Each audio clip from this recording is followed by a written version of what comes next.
इस वृद्ध विमर्श को कई आयामों से समझा जा सकता है और मैं इसमें कुछ 5 आयामों की बात यहाँ आपके सामने करना चाहूंगी। सबसे पहले जिस रूप में इसे समझा जा सकता है वो है सभ्यता आलोचना के रूप में, यानी जैविक अवस्था से लेकर उससे आगे के जो सभ्यतागत प्रश्न हैं उनके संदर्भों में किस तरीके से इसके प्रति दृष्टिकोण बदला है, उसका विकास हुआ है, उस रूप में हम इसे समझ सकते हैं। दूसरा, सांस्कृतिक स्मृति के रूप में।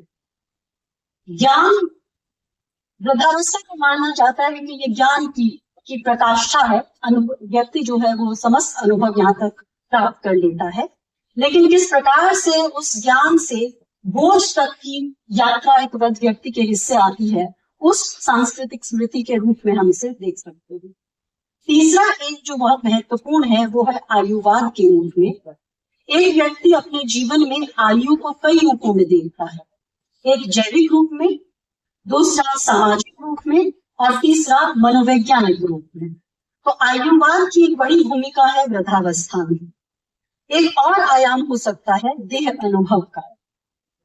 वृद्ध शरीर को सामान्य रूप से ही करुणा का विषय मान लिया जाता है और ये जो देह से जुड़े हुए अनुभव हैं इनके संदर्भ में इसको विवेचित किया जाता है। एक और जो मुझे महत्वपूर्ण लगता है और मुझे लगता है इस दृष्टिकोण से भी इसे देखा जाना चाहिए, वो है प्रेम और मृत्यु की भाव बोधात्मक चेतना। तो प्रेम से लेकर जो मृत्यु के बीच के जितने भाव हैं, क्योंकि ये मृत्यु के सबसे निकट की अवस्था है, तो वहां तक जो भाव बोधात्मक चेतना का जो विकास क्रम है उस रूप में भी इसे पढ़ा जा सकता है। वृद्धावस्था और मानवाधिकार ये एक बहुत महत्वपूर्ण बिंदु है जिस दृष्टिकोण से इस पर बात होती